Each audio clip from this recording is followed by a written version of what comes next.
التوظيف.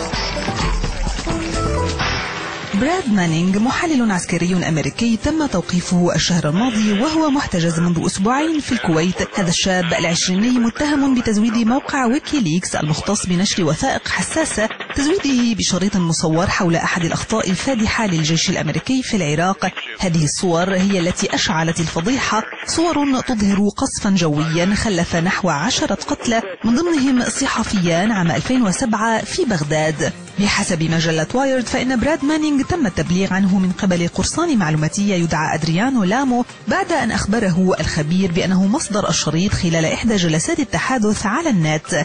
مانينغ أكد له أيضا أنه زود ويكيليكس بتقرير استخباراتي أمريكي نشر في شهر آذار مارس الماضي، تقرير يصف الموقع بالخطر المحتمل على الجيش ويتعهد بالكشف عن الوشاة.